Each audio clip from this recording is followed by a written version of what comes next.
Imagine this. You're about to bring a new life into the world. Cameras are pointed in your direction, headlines are waiting to be written, and everyone, from your closest family to complete strangers, has an opinion. Now, try naming that baby. For Meghan Markle, Duchess of Sussex, this wasn't just a thought experiment. It was her real life. In a recent conversation on her podcast, Meghan revealed something surprising, yet incredibly empowering. She had one unbreakable rule when it came to naming her babies.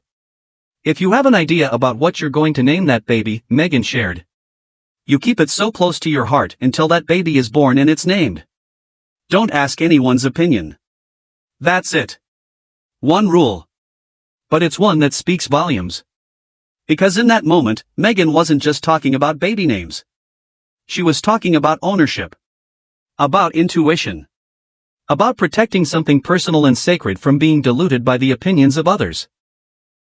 And yes, it might sound controversial to some. A royal, shutting out input on something so traditional? But that's what makes this story compelling. When Meghan and Prince Harry named their son Archie Harrison in 2019, people were surprised. Archie wasn't a classic royal name. But that was the point. It was modern. Relatable. Chosen out of love, not legacy. 2 years later, they named their daughter Lilibet Diana.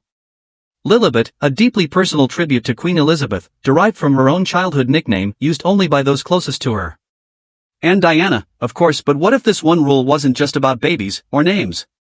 What if it's a blueprint for something bigger, how we live, lead, and define ourselves in a world that constantly asks us to explain everything? Because Meghan's decision to keep baby names a secret until the moment was right, reflects a deeper tension we all face. We live in an era where oversharing is the norm. Post it. Poll it. Let the world weigh in. But Meghan says no. Not everything needs approval. Not everything needs validation. And that, ironically, is what makes her decision so radical. Think about it. A woman, a mother, a public figure known by millions, chooses to keep one of her life's biggest moments private. She didn't do it out of secrecy. She did it out of clarity.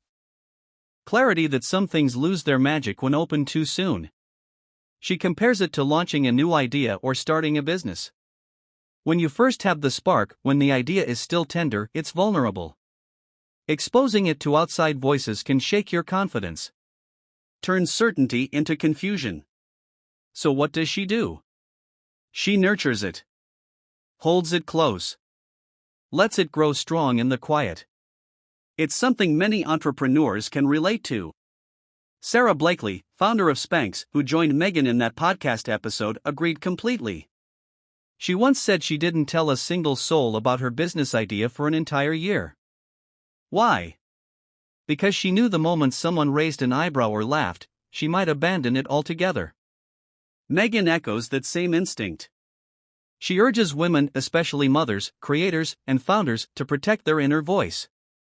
To trust that whisper, even when the world is shouting. And in the middle of all this, she's also sending a message about motherhood itself. Motherhood in the spotlight is not easy. Every decision, from what you name your child to how you raise them, is dissected. So when Meghan chose to keep those name decisions under wraps until the time felt right, she was claiming agency. She was saying, "This is mine. This moment is ours. And I don't need 1,000 voices in the room to make it sacred." It's not arrogance. It's intentionality. It's knowing that not everything beautiful has to be public before it's ready. So maybe Meghan's one rule isn't just a parenting tip. Maybe it's a gentle rebellion. A quiet way of reclaiming personal space in a world that demands you give everything away. And maybe, just maybe, it's an invitation for all of us to do the same. To dream boldly. To name our ideas quietly. To protect our passions until they're ready to shine. Because sometimes, the most powerful thing you can say is a nothing. Until the time is right. Until the name is yours. And when that moment comes, speak it with confidence. Like a mother naming her child. Like a woman claiming her truth.